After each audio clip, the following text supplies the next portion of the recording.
Hi, everybody. Okay, well, welcome back.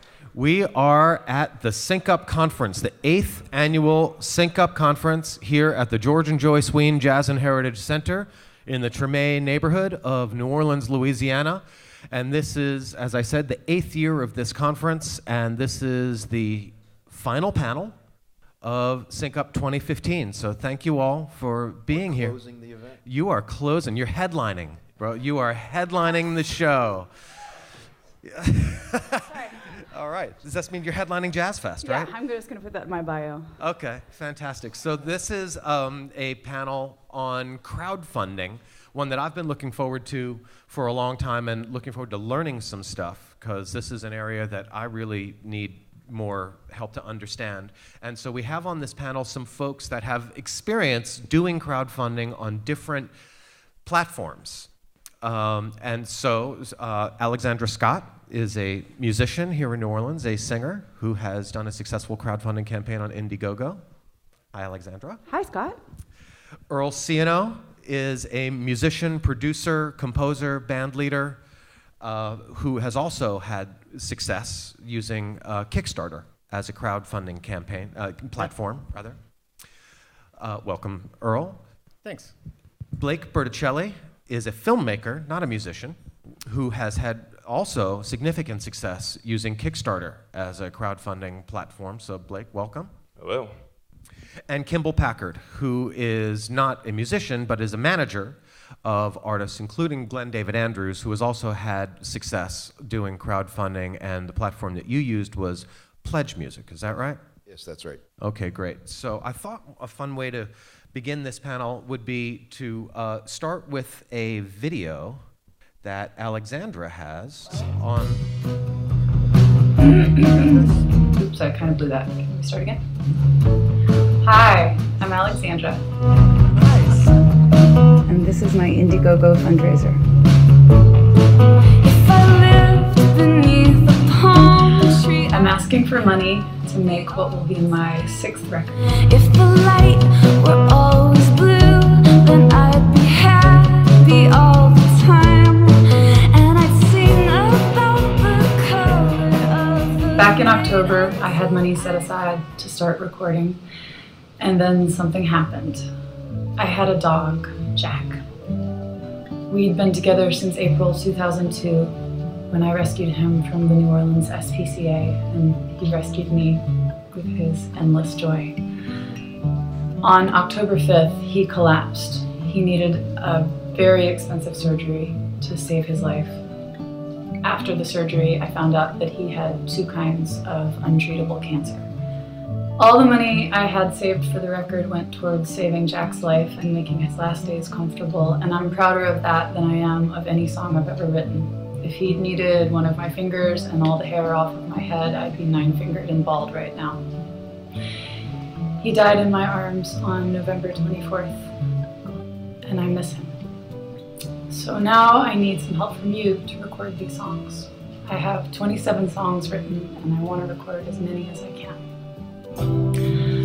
I probably won't make an actual CD. I think the days of the CD are over. I don't really want to make any more plastic.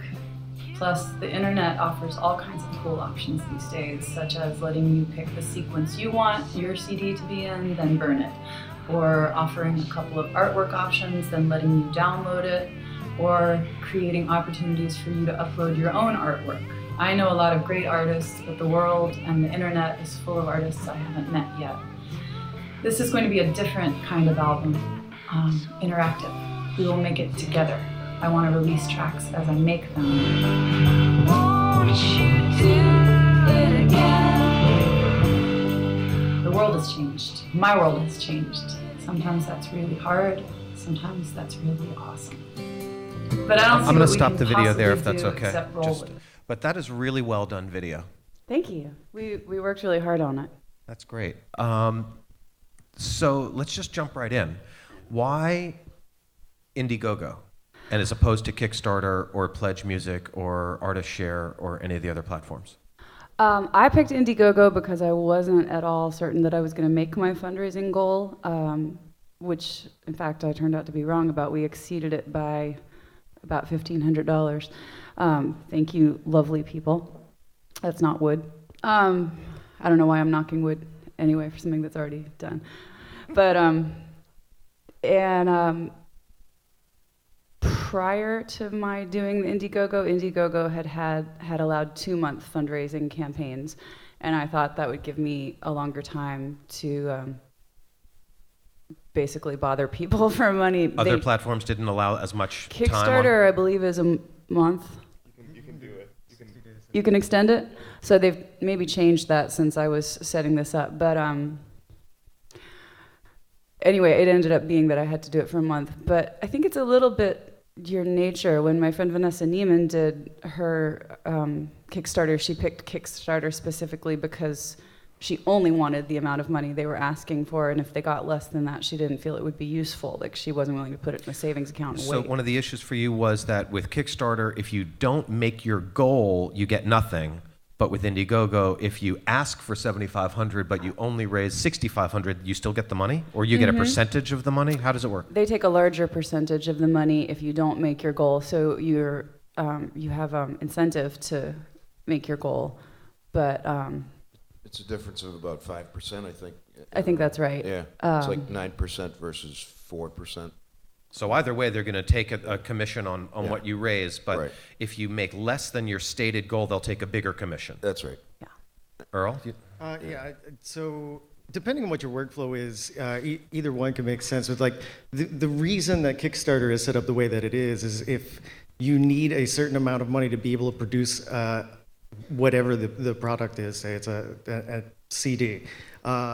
If you have backers that are promised a CD that you need 10 grand to make and you only get 7, then like you're gonna have to come out of pocket just to be able to fulfill your backer rewards.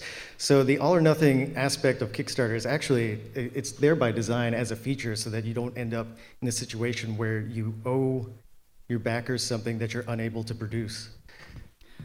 Yeah, and I think Kickstarter is a brilliant platform. I've contributed to quite a few Kickstarters. I follow it as one of the few newsletters that I haven't actually actively unsubscribed from. I just was betting against myself. I wanted to make sure that, I don't understand how bets work, so maybe I'm not. We did a bit of market research going into our campaign, which was for a big film. And I'll put the website up right here. Lou's not here. And I was the campaign manager for this film. Daniele and Terry I've worked with before, so they kind of brought me on board since I knew a lot of web stuff. But we've compared Kickstarter, Indiegogo, and just raising money ourselves. And what we found was in Kickstarter, there was a built-in fan base that was really, really, really, really strong. And You mean Kickstarter fans? Kickstarter fans. People who just cruise Kickstarter. Organic Kickstarter fans. People with way too much time on their hands. And money. No, people with really good hearts who want to help artists. I'm sorry, I'm Yeah, not going to yeah, allow yeah. you to. Okay. Well, we had there was a lot of fans who we knew that we could get through Terry Gilliam. We knew we can get through Daniele because he's worked with Wes Craven and these kind of guys. But we still had a pocket of about $20,000 that we didn't know how we would raise. And we talked to a few people at Kickstarter, and they said, we really have a great audience, and just because you have a wonderful project, we really like your video, we can help you promote it to our audience. And sure enough, we were really, really surprised, because Kickstarter tells you, it kind of breaks down how many backers came through Kickstarter and how many backers came through just your own promotion. And we were so surprised by how many backers came through Kickstarter. It made total sense for us at the end that we went with Kickstarter because we had a significant amount of backers who weren't even related to Terry Gilliam, weren't attracted by that. And we had a lot of emails and a lot of messages saying, whoa, we found this through like Kickstarter's staff picks. And we just really want to support it. So that was an amazing thing that we found through Kickstarter, and I think a reason for Kickstarter, if you can deal with their all or nothing goal. Yeah, the success rate, if they feature you, is really high with Kickstarter. It's like over 90%. So you really need to come up with something really unique and creative and try to get them to, because the average fund campaign like this, there's only about a 35% percent success rate of if you've set a goal or something.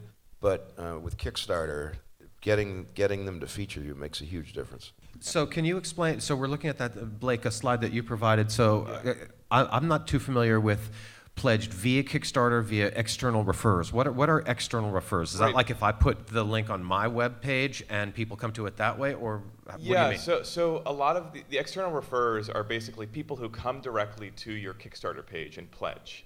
So they're not linking, they're not searching through the Kickstarter bar for your pledge, they're coming directly, you're linking to it. So a lot of those people are news articles that we had linked to our pledge, Facebook posts, different things like that. By the way, Facebook was the other big asset in this game. But the pledge via Kickstarter are people who discovered it through Kickstarter. Some of them might have been told to search, hallucinate through Kickstarter, but a lot of them, because we did get a lot of emails to confirm this, came because Kickstarter featured us on their Twitter feed, on their homepage, and we saw those numbers jump when Kickstarter featured us. Do they do that with projects that don't feature Terry Gilliam? They do.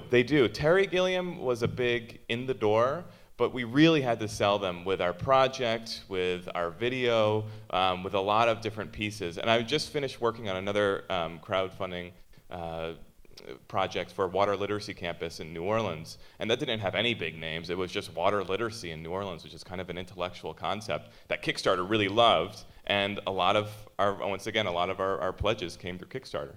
Earl? Yeah, I had a very similar experience to that because my Brass Punk got picked up and featured by Kickstarter, and I think about somewhere in the range of 60% of all my backers came from Kickstarter traffic. But as I understand it, the process of them selecting those is actually like the staff votes on these things every so often. So it's kind of like this collective, like they see the different projects coming through, and like people kind of tag the ones that they think are interesting, and then they collectively kind of choose which ones make it in the feature. So it's like I don't know. I mean, clearly you've got to have something that speaks to them on that, but I don't know that there's any way to like know that they're going to pick up on it, whether you have a big name or not. It's more about like what the project is and if they find it interesting. I thought it was because you have a friendship with Perry Chen. Actually, he made it a point to reach out to me when that happened, and so I had nothing to do with this. These guys just did this on their own. So at least according to him, myth-busting right here at Sync Up. Yeah. Exciting day. A big thing too that Kickstarter taught us, because I had a connection at Kickstarter that I just made through emailing Kickstarter and saying, hey guys, I have this project, can you help me out? Can you look at it before we put it up? And they will review your project before you post it. If you ask them, they totally will. Yeah. So that's something that you definitely have to do. But so one of the contacts there told me about the staff pick badge that people think is the big exciting thing to have on your Kickstarter. Kickstarter actually hates that staff pick badge because it's not created by them. It's what projects have kind of put on their websites or on their videos. So for them, the staff pick is a little bit more nuanced, where they'll put you in different areas and they'll kind of tweet about you. So that green badge is not really the thing to look for. It's that little email that you get saying, hey, we really like your project. We've decided to make you a staff pick. So let's see. So that means like if we go to the Kickstarter homepage, and these are, what is this? All right, so there it is. There's one if you go right down. So all right. So staff picks. See that? Yeah, that green badge right there where it says staff picked. And that means what? That means nothing. Anybody that's can, helpful. Yeah, anybody can put that up. It is helpful because somebody at Kickstarter told me that they actually don't like the design of that. They think that they're eventually going to develop something that signifies staff pick in a little bit more prominent way, but they don't like to clutter up their beautiful design of Kickstarter's interface with these staff pick badges, and a lot of people are putting them on without being actually selected as staff picks. Well, so how do you end up on on Kickstarter's homepage? It's in their magic sauce. I don't know. Okay. All right. Yes. Well, I mean, and this might be a diversion, so you can undivert me if you want. But I think we all, have specialized knowledge about different crowdfunding platforms, but really what I found, having succeeded beyond my expectations and not having much of a name or any support other than what I found through people just really liking it, was I think you just have to really create a good campaign, and then you have to do something that, at least for me, was super, super uncomfortable. And like every single day I would make a list of people who I was going to email and say, would you mind sharing this on your Facebook page? Would you mind tweeting about this? And I didn't send like group emails.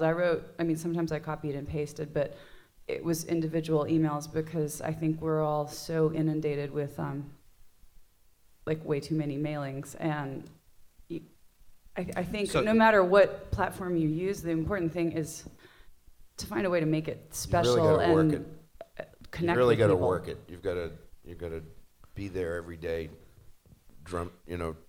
creating interest and posting updates, and it's really you have to think about that. Make sure you have the bandwidth to do it, and because then and when it's done, then there's a lot of time involved, as Stanton mentioned last week, I think, about just fulfilling everything, just getting it out, and not only just the time it takes to fulfill it, but the cost of goods. You may have raised $20,000, but depending on what your premiums are, you've got to factor that in. You don't have $20,000 to make your record. You have to make sure everybody understands, when you create a campaign, yeah. you have to come up with things that you're going to give to those people who are pledging money to you, yeah. and there are different levels. So right. for $10, you may get a copy of the record. For $20, you may get a copy of the record and a T-shirt. For $200, they may get a name check in the liner notes. For $2,000, they get dinner with Alexandra at Galatoire's. We had a $750 one. You got to play with Glenn David's band at DBA one night, and somebody from Brazil took us up on that one, actually. Wow. How did that go? Well, it went really well. The guy was a very talented guitarist, as it turned out. So instead of just doing one song, he got to sit in for most of the set. All right. So why did you choose Pledge Music for Glenn's campaign? In our case, Glenn David wanted to earmark a percentage to a charity that he felt very strongly about, a place called Right Turn in the Boston area, which is a place set up by musicians for musicians for recovery, and a lot of them aren't set up to handle that, but they can do it. So Pledge Music was able to divert a portion of the proceeds to your preferred tax charity. Issues and everything, so they're set up so that we had 5% went to Right Turn. Now, Pledge Music, we've had Benji Rogers, the founder of Pledge Music, as a panelist at Sync Up. Mm-hmm. I think it was 2 years ago. And when we were preparing for this panel, I emailed him and I said, hey, can you send me the name of any successful people who have used Pledge Music, people in New Orleans who have had successful crowdfunding campaigns on Pledge Music? And he wrote me back saying, I'm sorry, Pledge Music is not actually a crowdfunding source. Interesting.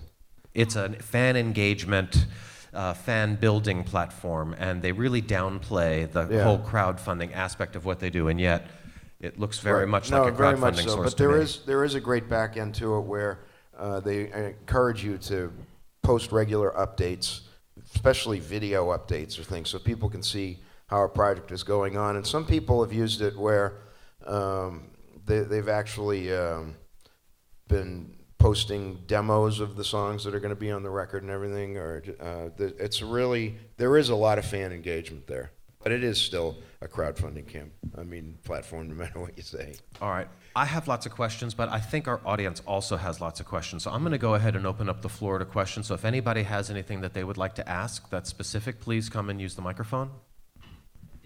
Did any of your projects go over budget from what you raised? That's a great question. Yeah. I was actually just reading something that Amanda Palmer had written about how common this is, how often, the cost of making rewards, fulfilling rewards, shipping them is just way more than what you expect. And I'm sure these guys can probably speak about it more articulately than I can, because I played a lot of gigs last night, and I'm stupider than I intended to be. But I think it's pretty normal. unfortunately. So the question was about your actual budget going over the amount that you stated in your campaign. So you say you want to raise 7,500, you actually end up spending 10 grand or 12 grand or 15 grand, and all of a sudden you're in the hole when you thought that this was going to be the main revenue stream. Earl? Yeah, it can definitely happen. It happened to me with Brass Punk. I grossly underestimated the cost of shipping vinyl records internationally, and also, I guess, underestimated the amount of people out of the country that were going to want this record.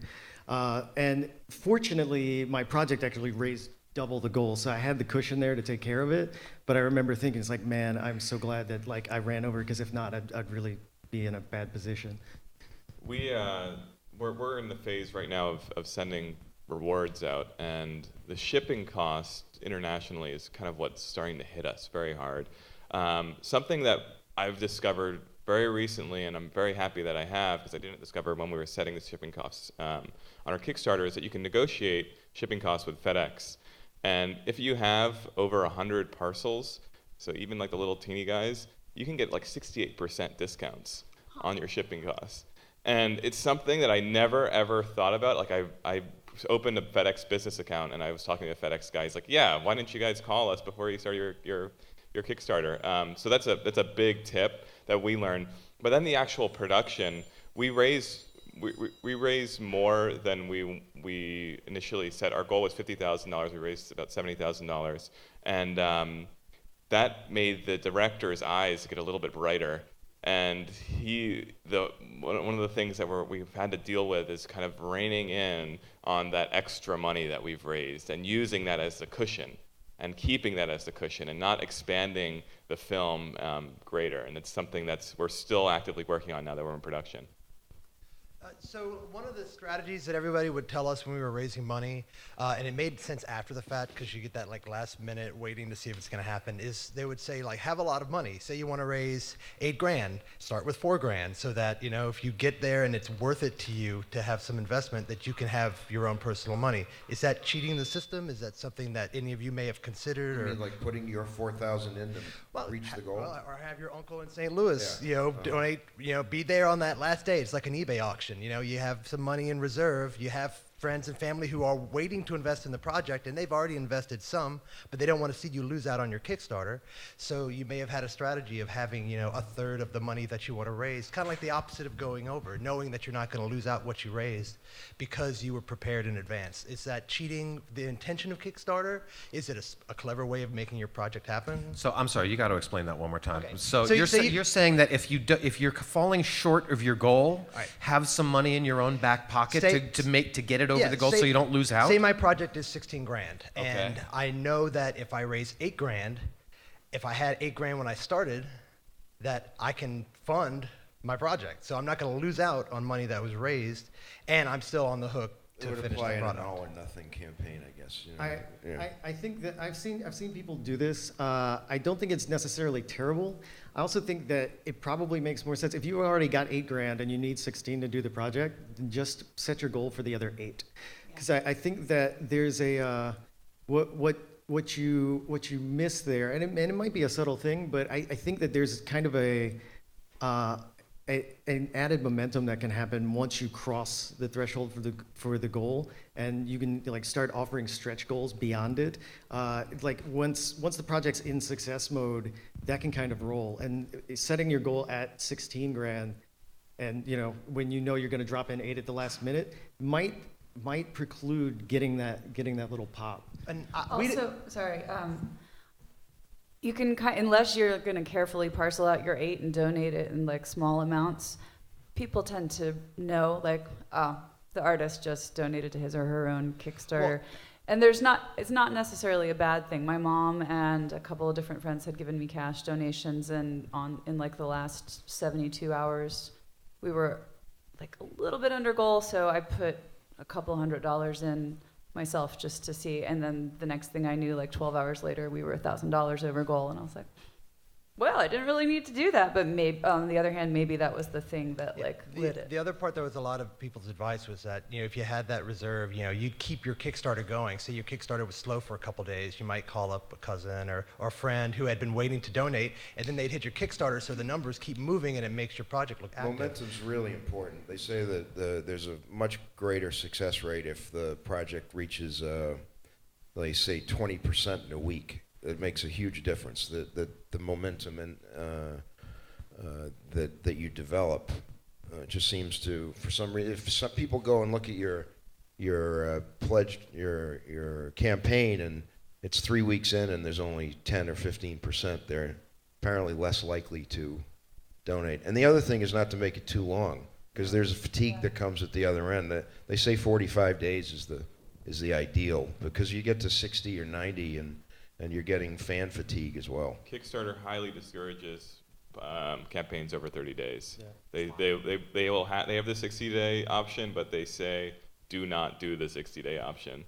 They've published data on this, and like typically projects over 30 days, unless they have a real reason for being longer than 30 days, they just don't do as well. So it seems like 30 days and under is the way to go. Hi. Hi, I'm Blueberry Productions. Could you tell me what's the tax consequences of crowdfunding for both the giver and the recipient? So are donations tax deductible, number one, and do you have to report the revenue as income? Is that your question? The first part of that, it depends on the platform. I know that Kickstarter, as far as I know, Kickstarter isn't for charities or whatever. I don't think that's tax deductible. I think there are crowdfunding platforms that might be. Well, with Kickstarter, you can, if you're a 501c3 nonprofit and you're doing a Kickstarter, you can, it's basically a tax deductible donation, then, but there's weird limits, like the Kickstarter, the amount of money that goes to Kickstarter is not part of the tax deductible, and you also have to factor in rewards like you would any donation. So if you're giving a reward worth $200 and you get a pledge of $400, only $200 of that reward is tax deductible. Yeah, and it varies per organization. So the best thing to do, and what Kickstarter says, is to contact them before you start making promises.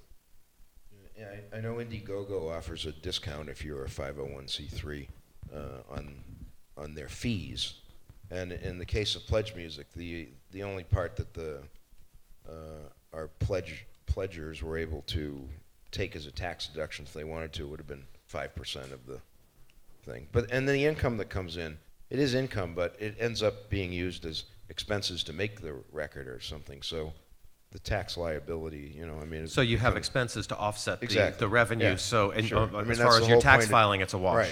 Right. I'm paying for studio time and musicians and everything else. So those all become part of my. So if you raise expenses. $20,000 on Kickstarter and then never spent the money making the record, then you have to report it as $20,000 worth of income. I guess you probably have to And you'd report have it to anyway. explain a lot to your but you won't pledgers. have the offsetting expenses, right? Yeah. Okay, good question. Yeah. Another question? Hi, I'm Joe. I have a question about with the incentives. Like, let's say you're going to have, as a higher incentive, your band play a party or something of that nature. Now, in my case, I would want to pay the musicians that were in my band in order to get that done. That's So part of your cost of goods sold. right. So is paying your musicians. So would you just budget in what you would normally pay them and then add an additional amount to cover the incentive that you actually need to have funded? You can, if your musicians if you're like a band where it's a collective, you could ask everybody if they'd be willing to do 1 or 2 shows where they're contributing to this because they're going to get to make a record or whatever it is you're funding. You can, I think it's nice, and Kickstarter is especially good at this, to be as transparent as possible about what costs are. So if it's going to be $2,500 for you and your band to come play a show, you could be like, this is the cost. I want to make sure you all know I'm paying my band because I love them and they're awesome. And I think that's the sort of stuff that makes people pay attention and stop and be like, oh, this is like cool guy who's like, cares about his musicians, and I don't know. That's at least the kind of stuff that makes me stop and read as opposed to just like swipe. Sure. So if you want to pay your band $2,500 to play that premium reward party, then you need to add another $2,500 to your fundraising goal? Probably. Well, and this brings us to an interesting point about incentives and like what makes a good reward and what is, what kind of rewards might actually end up being difficult. And I really feel like the best rewards are the things that cost very little to produce or distribute, but at the same time give the backers some kind of a feeling of personal connection to whatever it is that you're doing. On my first Kickstarter project, I had a reward where I just made gumbo and had people over to the studio to check out the record while it was in progress. And this was one of the first projects on Kickstarter ever, and like I had no idea how this was going to go, but that thing sold out like almost instantly. It was like I forget, it might have been $50 or whatever. I was just kind of shocked, but like people want these things that like where they can actually engage and like be a part of that, whether it's that or a release party for a record you're making, or like some an opportunity to be behind the scenes, like maybe visit the studio while the record's going on. Those kinds of things, like there's real value in that for the fans. They really like that. There's nothing like that personal experience. Yeah, and it costs nothing. it costs very little to do. So those kinds of things I think make the best rewards. If you can figure out like how do I give these people some way to like connect with this, so they there's that kind of very unique value proposition for them that in terms of money to create won't like cut out of our budget for whatever it is that we're actually what the bigger project is that we're trying to do. And they say they say the $50 to $75 premiums are your most important ones. Those need to be, because that seems to be about the average. You mean for the people who are giving $50 or $75, having a good, attractive really premium good for them. Premium for $50 and $75. That's the one that. That was kind of my follow-up question to that specifically was, out of all the incentives that you had, regardless of dollar amount, what were the, or regardless of how large it went, what were the most successful dollar amounts that people donated at, the most popular ones? Well, I had one where you could get a download of the record for $1 because I get really put off when I look at a campaign and the first reward is $20 and you only get like a CD. I think that's kind of crappy and ungenerous. And I think people like to feel rewarded, and they should, because they're doing something wonderful and generous. I mean, I can say that the uplift of spirit I felt through my whole Indiegogo was life-changing and has not left me, and I'm friends with a lot of the people who contributed. Did you get a lot of those, the $1 ones? A few. Most people went up to the next one, which was 10. I also, I bake, I'm a good baker, so I had one where I baked brownies, and everybody got like a handwritten thank you note, because I like to write letters anyway, and I thought it was fun. The shipping of the brownies sort of broke me, but then, this is, it's not cheap. This is actually touching on something Earl just said. I had this wonderful idea for a pledge that would cost me nothing, and it was something that could make of myself. It's the Your Own Song pledge. It was $100, which I thought hardly anyone would buy, and I write you a song. You can give me a photograph or a subject matter or yada yada, and I write stupid songs all the time. 14 people bought them. Yeah.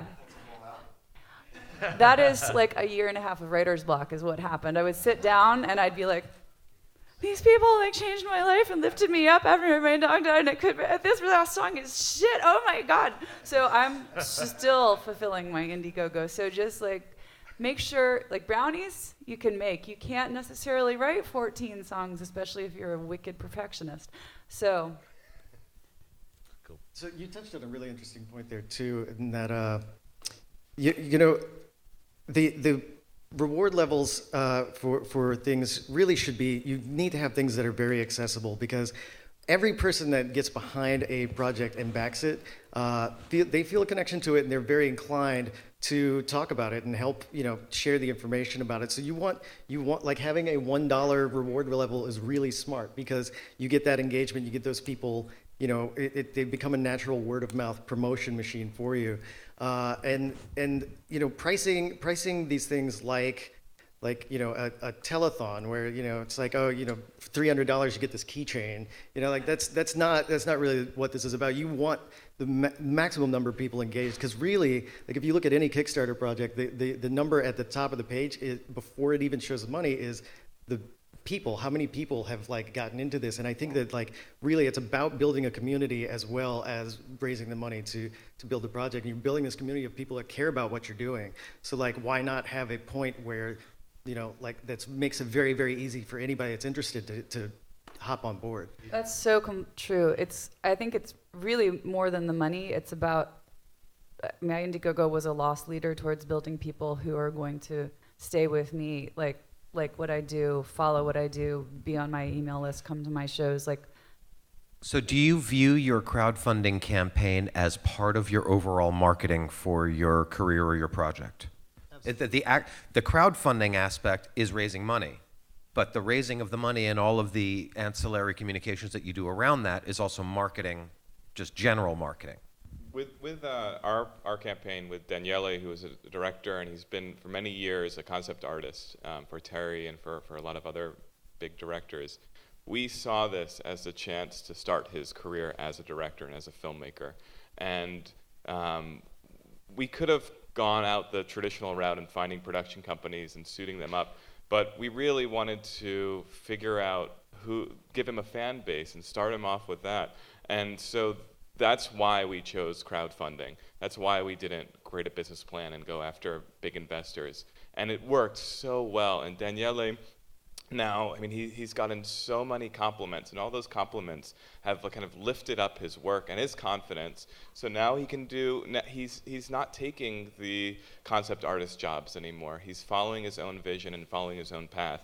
And it's super inspiring for me as a filmmaker to see that happen, and it really worked. I mean, he's been spending his entire time working on this film, and now he has a development deal for a feature. You do need a community to start with, though. I mean, you have to be realistic about this. If you have less than 100 Facebook followers, you need to have a very modest campaign, and you need to have some people to engage initially in this, who then will hopefully help spread the word and everything. And that was one of the things about Pledge Music that was good, was that as we sent out these updates, there were updates that went just to the people who had pledged, and then there were other updates you could post that they could then share with others. And but you have to be realistic about it, and a lot of these platforms will help you assess what a realistic goal will be based on how many people follow you on Facebook and Twitter. I think Pledge Music will look at how many people are on your email list, and if you don't have a sufficient number of email addresses to mail the campaign to, they'll say, sorry, your goal is unreachable, or something like that. I can see both sides of it. Like if I had to show that for Brass Punk, I never would have gotten it done. I don't have an email list. I mean, my email list now are my Kickstarter backers. If I have like something coming up, I can like put a blast out to them.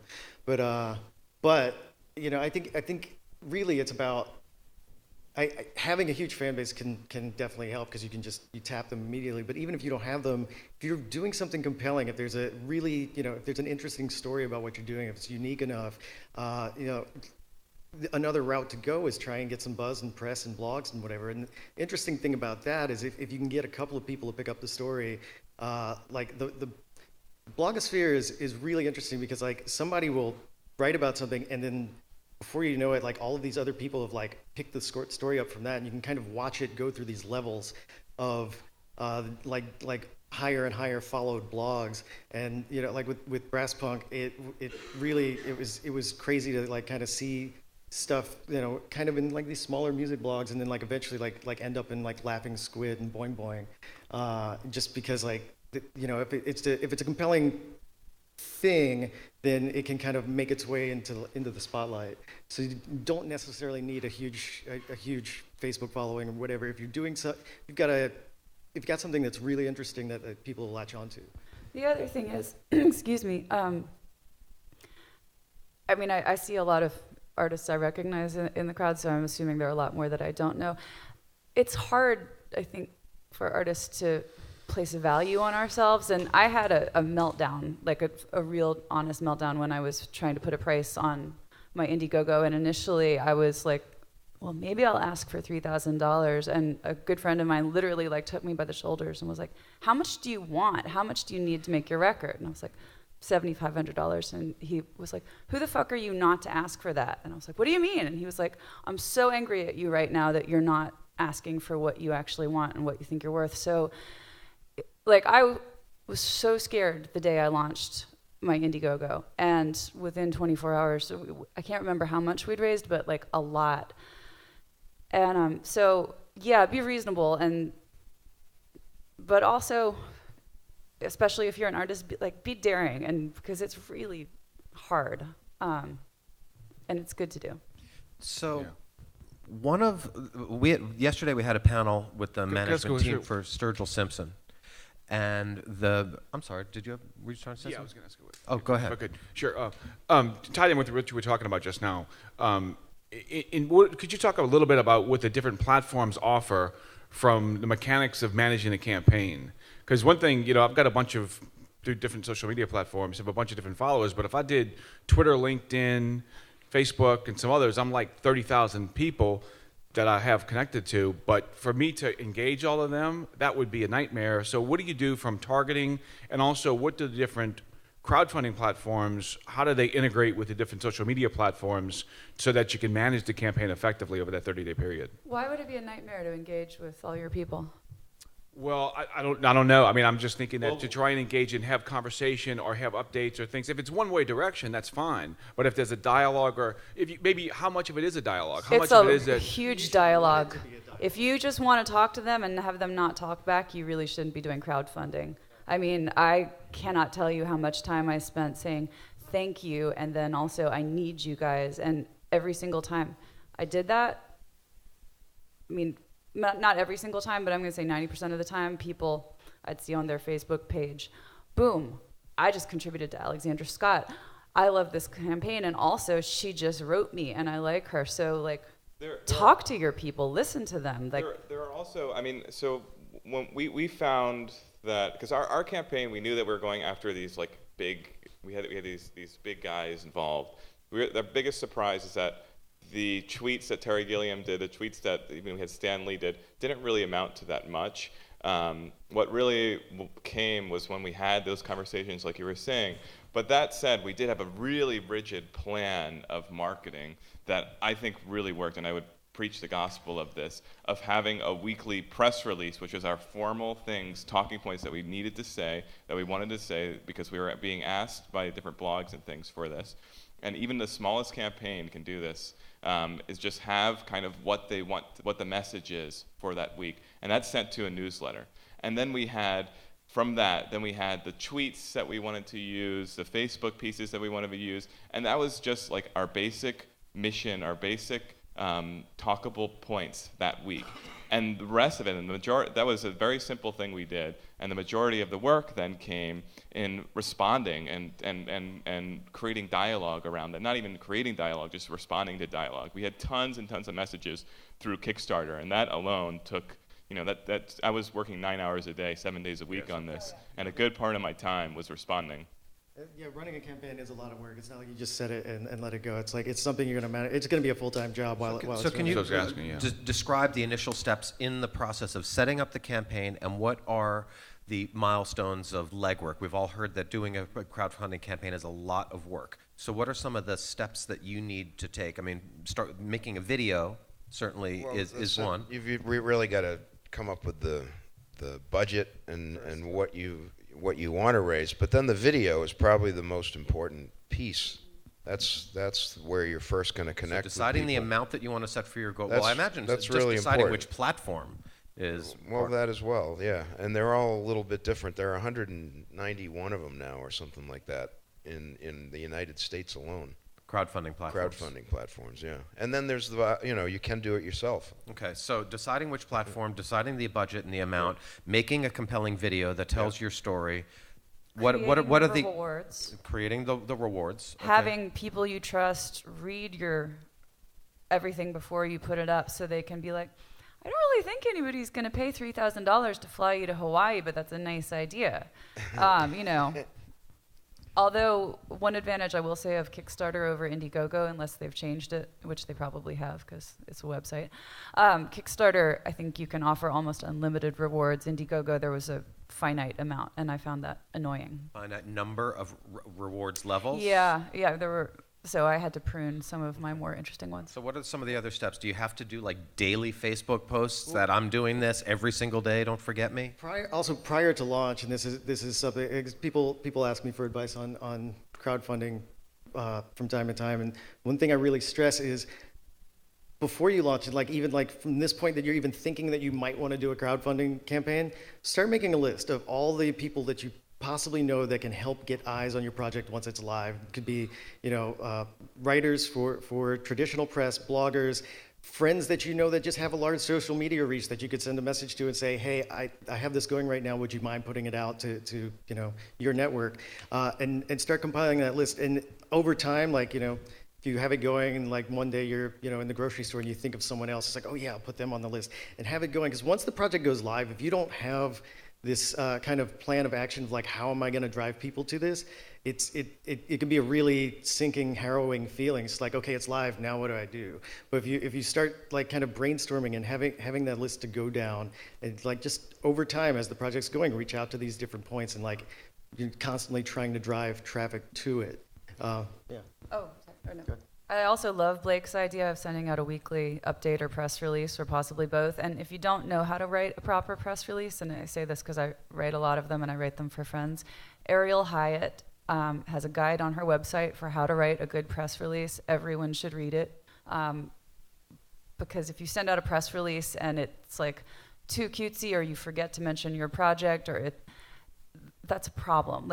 Make sure take care of your business, And they want it to be pretty factual as well, not flowery praise of the project and everything. They want it to be a press release. In order to be taken seriously, can't be. What about things not to do? What mistakes have you made with your crowdfunding campaigns? All right, I think I wish I had prepared a lot better beforehand. I felt like in the first week I learned a lot of the stuff that I should have learned in the 6 months previous. What kind of preparations? Well,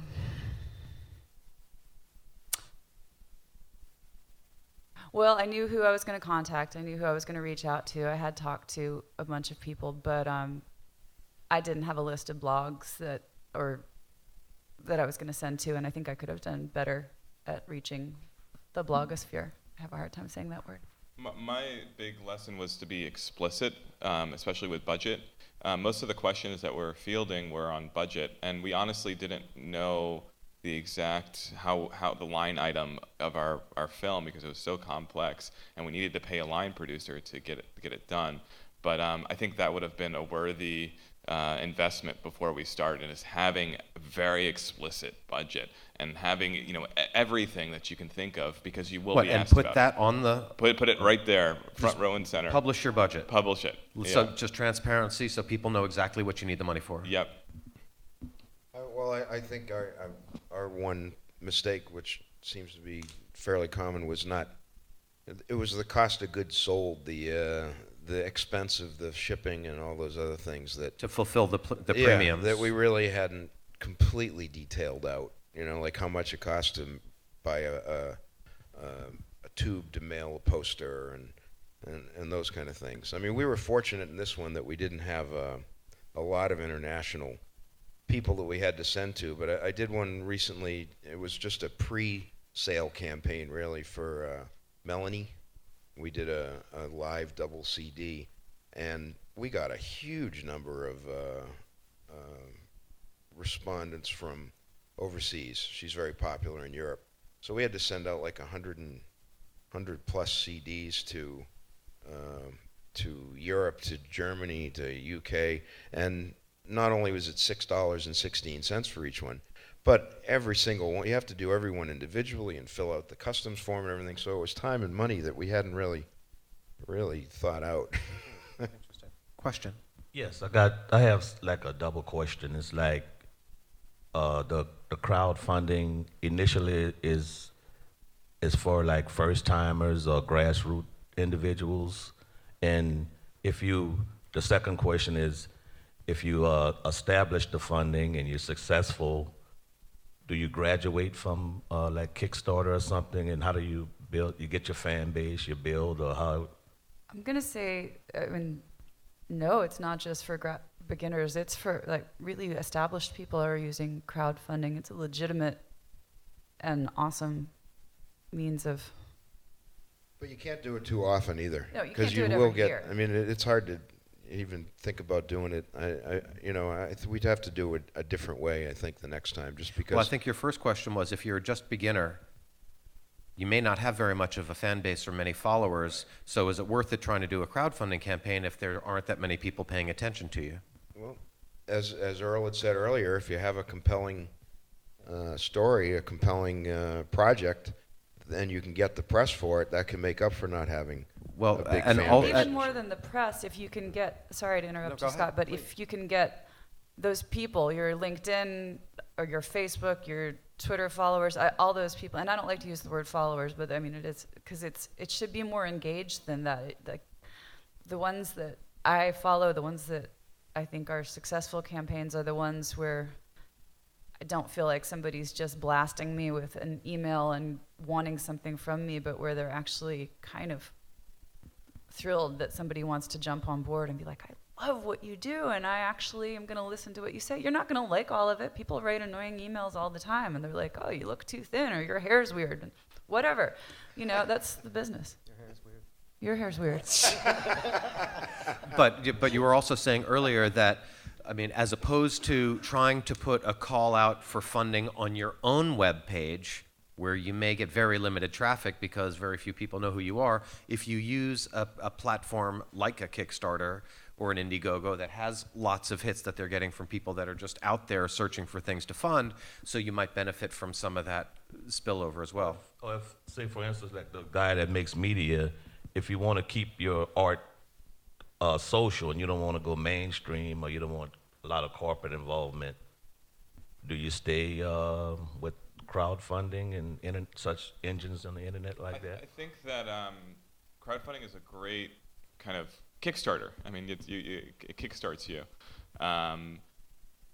The projects, I've done several crowdfunding projects, and like the follow-up projects when we're looking for money, none of them have been crowdfunded, because you get established and you know the work that it's going to take, and also the people that you think that you're going to pull in backing from, you feel like you've already hit them up.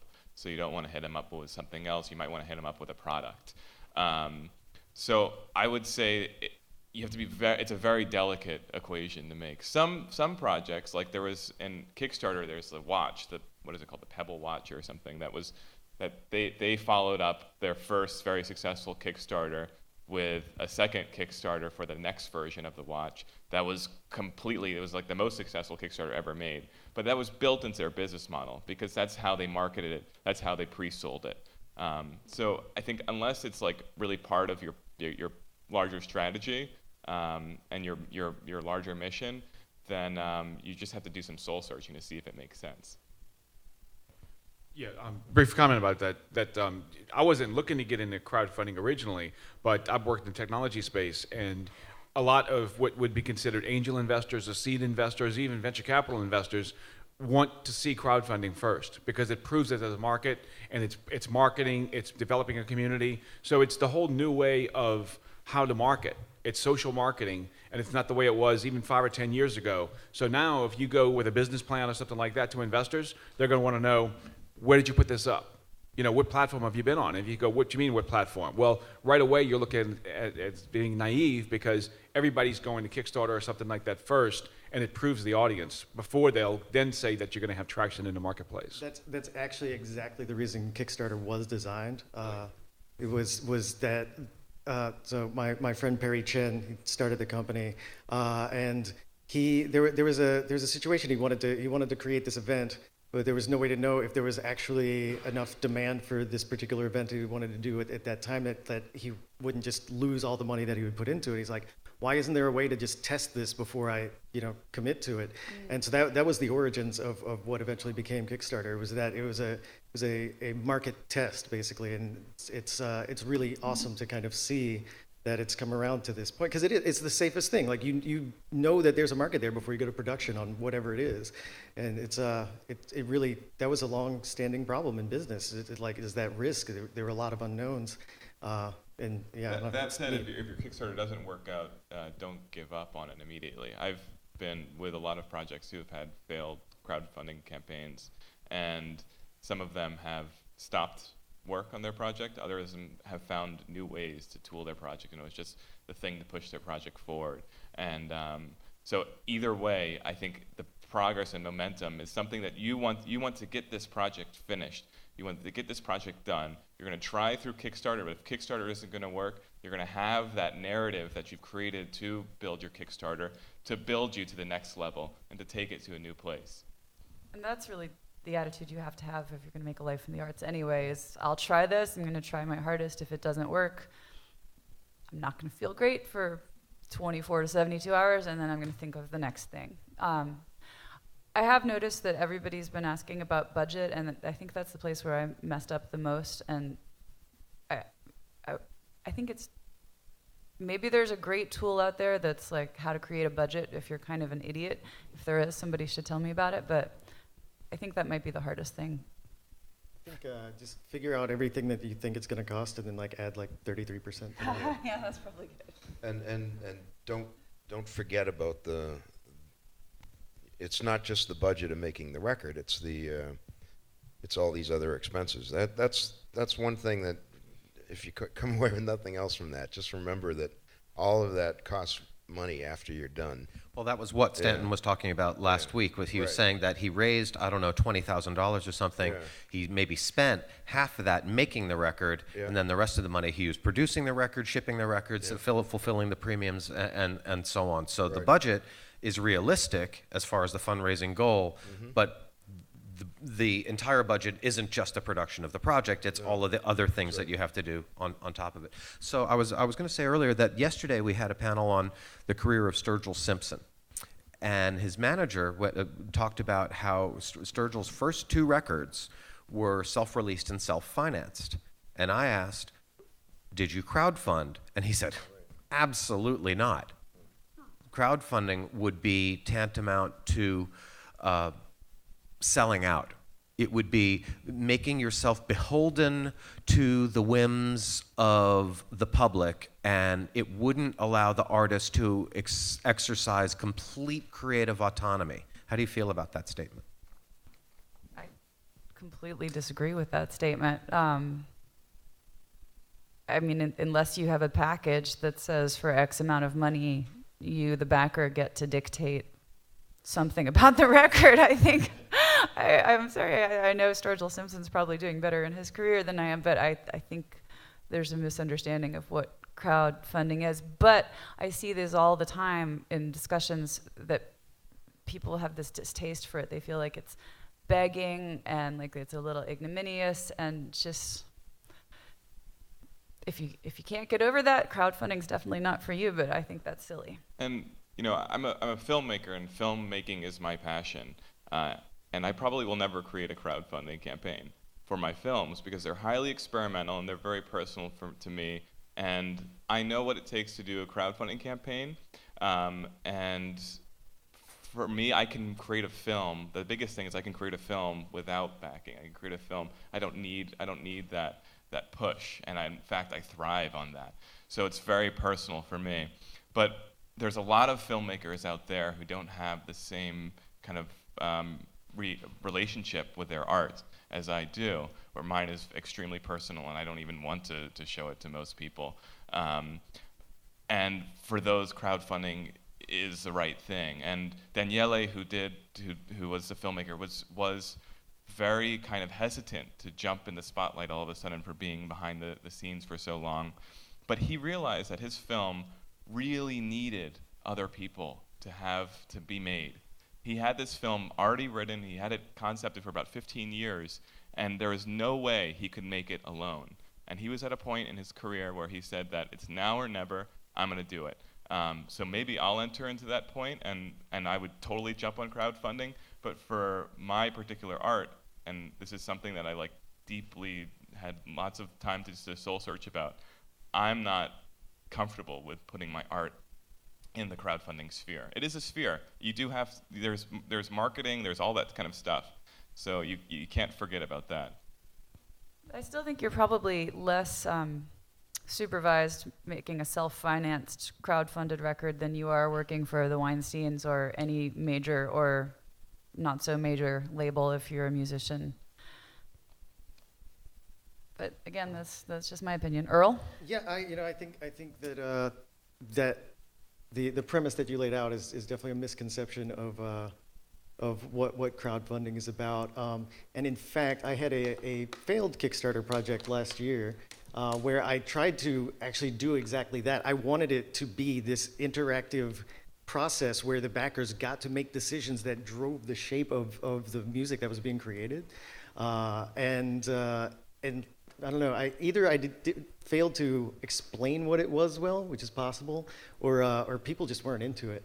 I don't know, but I definitely in my other projects have not felt like the backers were dictating anything more than what I had already promised. Yeah, definitely not. We didn't get any feedback from the pledgers as far as what they expected from the record or anything. But I think Sturgill's manager also said that his opinion is that the artists needed to be invested personally in the release as well, like financially, that somehow it's more significant if the artist is actually putting their own money into it. That's the impression I got from him. And you do, I mean, when the crowdfunding campaigns, there are expectations that are created by the backers. And so, for instance, we missed a goal the time that we were going to send a reward out, and it was a simple little reward, digital desktop art. We had so many people email us about this little digital desktop art, and we were in the middle of pre-production. And like we didn't really have any bandwidth to do the digital desktop art, so we had to satisfy the backers. And these people are vocal; they'll get up and go onto your Kickstarter page and write nasty comments if they think. And so we had to take the concept artist from doing the work for the film to creating digital desktop art. That took like 2 or 3 days to do. So there is a certain amount of give or take and expectation that's outside of your own kind of necessity while you're doing the production on the piece. Earl, you've done multiple crowdfunding campaigns. I'm not sure about the rest, but my question is, would you do it again? I'm planning on it. Yeah, I've got one I'm lining up for later this year. I would absolutely do it again, although I still think it's too close to my last one. I would wait a little while or do it differently. Yeah, timing, you just have to wait. I hesitate to go back to the fans too often, I guess. There are exceptions to this, but I think in general that's very, you don't want to milk it too much or just like constantly be hitting people up for money. But I did this the brass punk project where we had done these Daft Punk tunes with a brass band, and then the new Daft Punk record was coming out, and they leaked the track "Get Lucky." It was like, man, we should do this. So very, very quickly, I put up a Kickstarter project. I think I just ran the campaign for like a week just to get the money to get the musicians back in the studio to do that tune on top of the other one. And we hadn't put out the record from the first project yet, but that thing got backed almost instantly. And but it was a special case. There was like all this momentum around that tune, and that Daft Punk had this kind of buzz going. And so the people that were tied into brass punk already were, I think they were interested in seeing a brass punk version of this new Daft Punk tune that technically wasn't even out yet. Did you know Daft Punk was about to come out with a record when you got into that? Because that timing was They had was been great. threatening to put out a record Yeah. for a couple of years, but not releasing any details on it. And the way it timed out, because they really didn't say when it was going to come out, and like I already had my stuff in the pipeline, and I mean the timing couldn't have been better. It was amazing. But it was really Yeah. accidental. Yeah. I think also what you're describing about just, having an idea, reaching to the people, being able to fulfill it so quickly, that is what makes crowdfunding so great. They can always say no. All you're doing is asking, but if you've already created a relationship and you've handled yourself in such a way that even if you're really late writing 10 individual songs for people, you're still like connecting with them and writing them and checking in, and then they're going to be more inclined to respond to you. And if you don't ask, you never find out. Would you consider doing a crowdfunding campaign on a different platform than the one you used last time? I think I almost certainly would. Why? I just really like Kickstarter. I think I like its interface better than any of the others, quite honestly. I think there's sort of a prestige factor, honestly, when you say I have a Kickstarter as opposed to when I have any other kind, just because it's the first. It's become the Google. Yeah, and I have personal issues with GoFundMe because of the projects they won't fund, which gets into like women's rights stuff that maybe we don't want to talk about in this panel. And I don't know what exactly happened with this, but as of a couple weeks ago, Indiegogo was the only platform that hadn't shut down the attempts at fundraising for Michael Traeger, who the cop who most recently, or maybe not most recently, but shot, I'm blanking on his name, in the back in South Carolina. And I probably won't use Indiegogo again because I was disappointed in that. I think I might do it ourselves without a platform. I mean, I'd had a lot of success back before any of these platforms were around. I was managing different female singer-songwriters from the New York area back at the turn of the century, and we did very successful campaigns along the same lines. Everything from a house concert to a copy of the record, or a night out with dinner. We were doing all this stuff, and we raised. So why would you not use a platform? Why would you do it on your own web page rather than going through a platform? There were a couple reasons. One, we really didn't seem to get anything.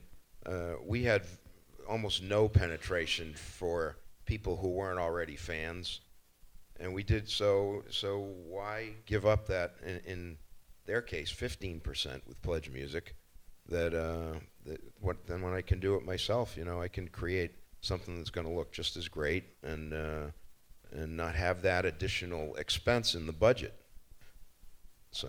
And I did crowdfunding campaigns before doing anything on Kickstarter, and successfully raised a lot of money through just a donation button and some neat rewards on a website.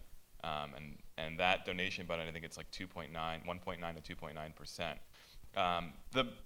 I think that the next project that I'm working on right now, another film project, we aren't using any crowdfunding platform at all, particularly because we just want the freedom to create really cool web experiences, and this project has a lot of internet pieces that you can't do. You can't write custom HTML inside Kickstarter and these kind of things. And you also don't have the tracking tools that you would have with your own website. So there's a lot of different like analytics and things that you can look at through a website that you just can't get through Kickstarter. There are tools that kind of help you. And the other thing is, if you have those big followers and you've done donation campaigns before with these followers, I kind of know what to expect. So we're going to do it that way and not give away the extra 4 to 6% to the crowdfunding platform. So yeah, I think my next project I've already got slated to go on Kickstarter, but there's an interesting new sort of crowdfunding platform, or micro patronage might be a more accurate term, called Patreon, where people essentially subscribe to an artist, and it can either be like a monthly thing or a per project thing. But it's an interesting model. I've been trying to figure out how to make it work for me. I think if I were more prolific, I would be all over it. But So does that provide support for just basic ongoing life costs as opposed to specific project-related costs? Depends how much you make. Do you want to answer? I don't even know how to process that question, man. What's the Well, I difference? mean, because I on know a little bit Kickstarter you about it can because only I'm a- fund something that is a project with a beginning and an end. And then there's this other idea that you could actually raise money just to live on. Well, yeah, go ahead. It seems like Patreon is like it's about the artist creating things, you know, and like it's either per project where, like, say you're making videos, so like each video you put out, there's like your backers contribute, you know, whatever it is, $2 or $5 a piece, or whatever it is that they signed up for, so that you know, like, your budget for this next one that you can put out is, you know, however many thousands of dollars that totals to, or it can be on a monthly basis. And I guess, like, you know, if you're not producing content that your backers are interested in, you're not gonna stay monthly subscribers very long.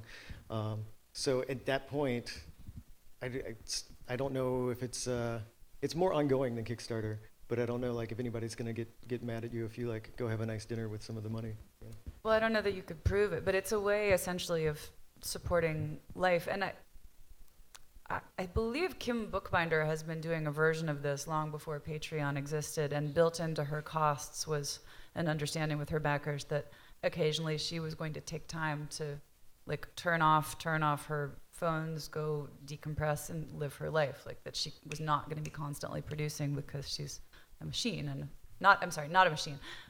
Kim Bookbinder is not a Terminator. But Patreon ultimately could be a way of supporting one's life as well as one's life as an artist, although I think that might be slightly misusing the costs. I think Bandcamp just started a subscription thing that you can do as well, where people pay $5 or whatever you want to set a month, and you provide them with exclusive content that they can't get anywhere else, whether it's a recording or a chat, Skype chat or something like that. Yeah. Two questions real quick.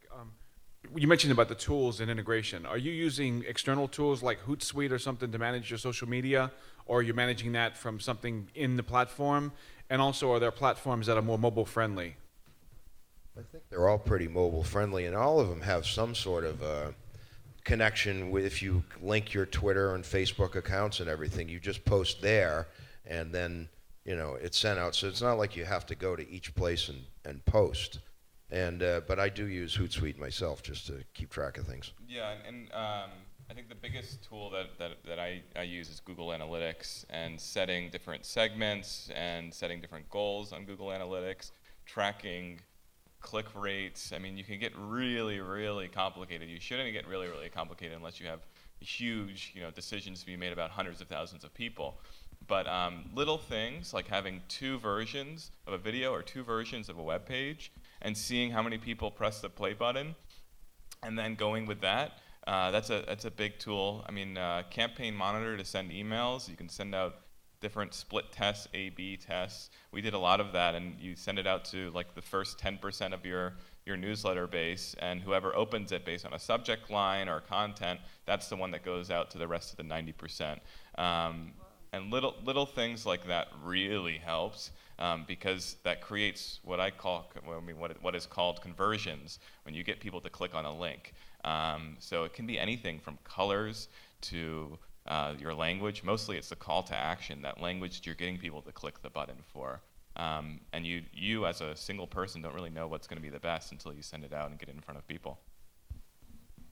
All right, bottom line, do's and don'ts. What should you do, what should you not do in a crowdfunding campaign?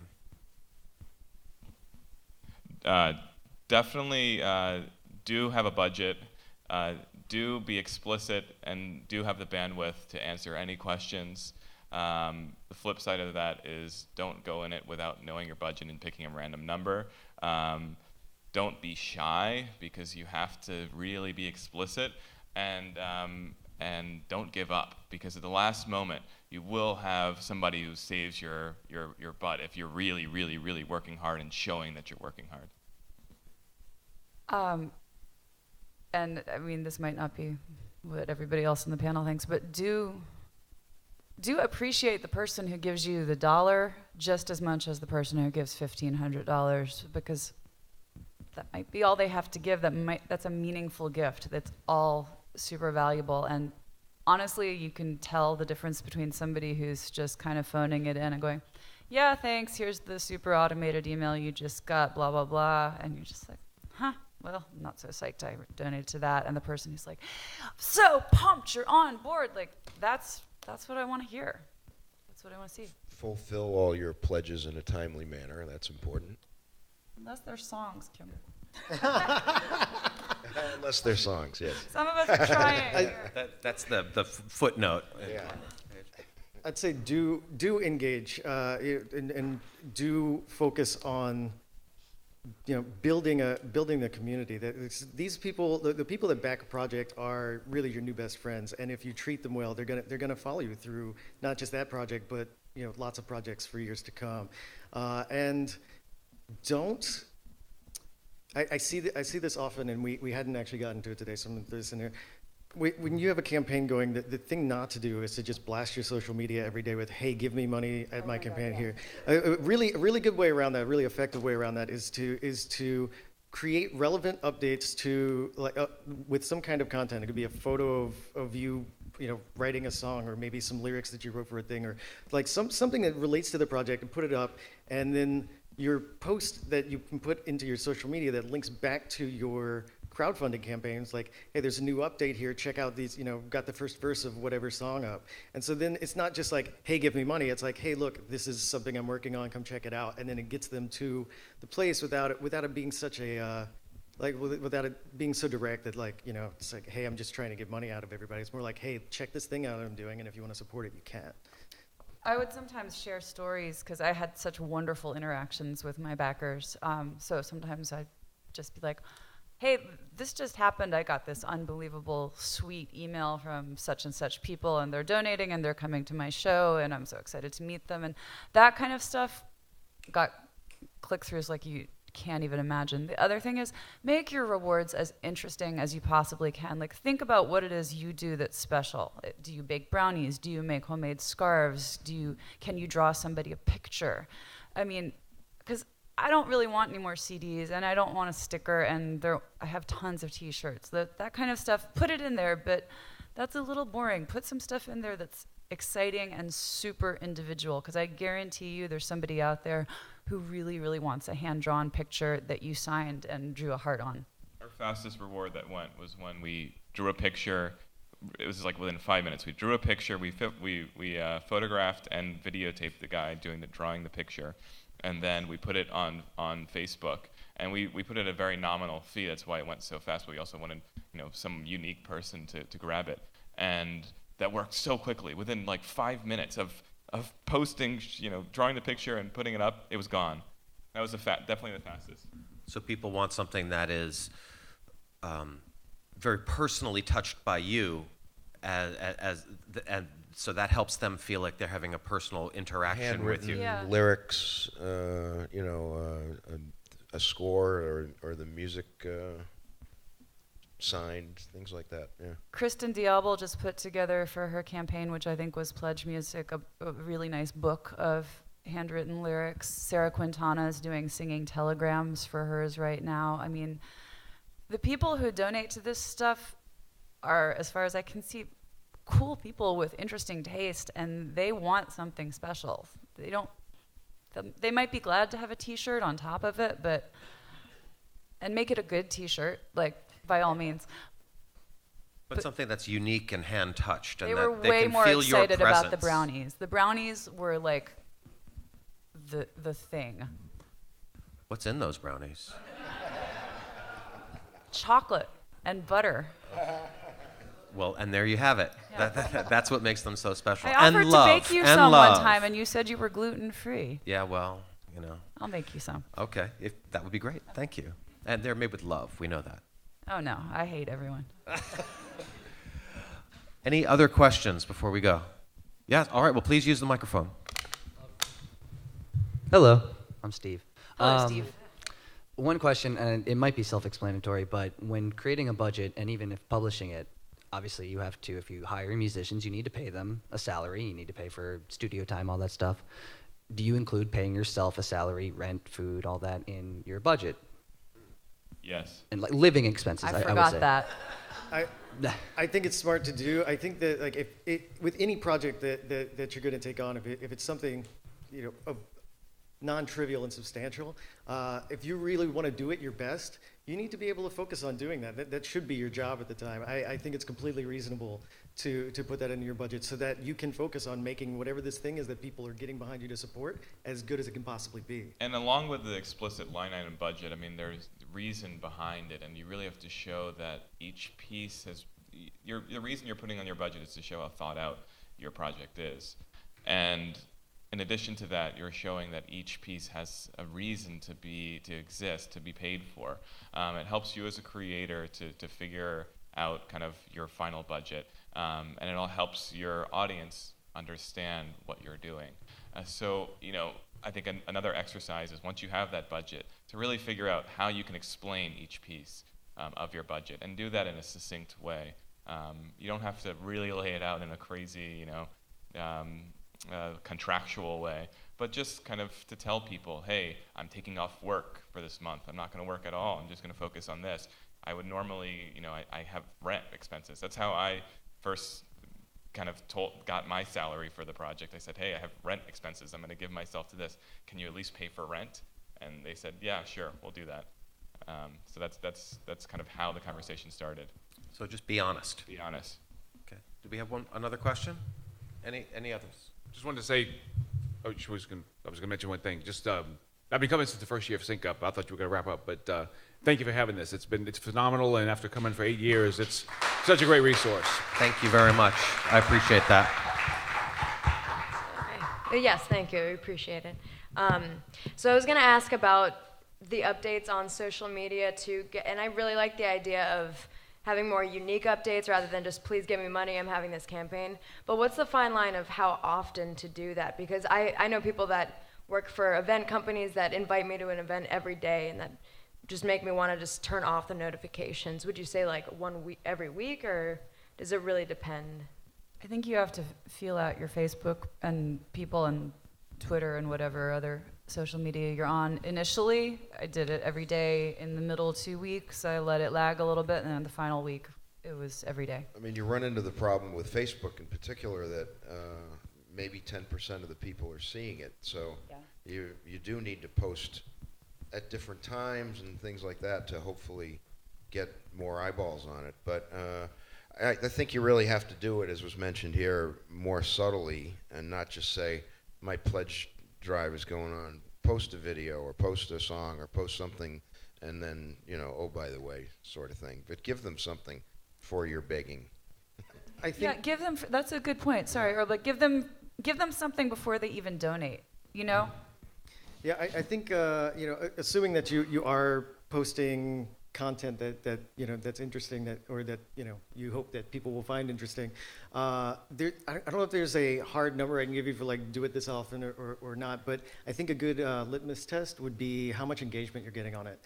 Both on like if you're posting these on Facebook, both like how many people are commenting on your Facebook page, how many people are you seeing an increase in traffic through the crowdfunding site, and if you get to a frequency where that's kind of dropping off, then maybe it's a little too much, And each social media source has its own kind of regularity. So for instance, Twitter, we would post crazily on Twitter, tons on Twitter, because we were getting retweets and like it was turned into like a fun game to do. Whereas on Facebook, we were before every post, we had 2 people look at it and decide if the post was necessary. And if the post wasn't necessary, we stopped. We didn't post it. And we did a lot of testing before we did our campaign, with just from posting the craziest memes to posting, things that really mattered to us. And of course, at the end, we realized the things that really mattered to us were the things that needed to be seen. So that's how we then, when we started the campaign, we started to just post the things that needed to be seen, that had to be there, except on Twitter. Twitter was just a fun free-for-all, and it worked in the end. Like, we had Stan Lee retweet our stuff and different things like that. Yeah. Oh my God. That's cool. Yeah.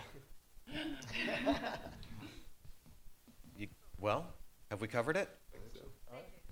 Educate yourself about the time, and this is easy. You can look it up. The times of day when your stuff is going to get buried on Facebook, and what days of the week, yada yada yada. You guys all know what I'm saying.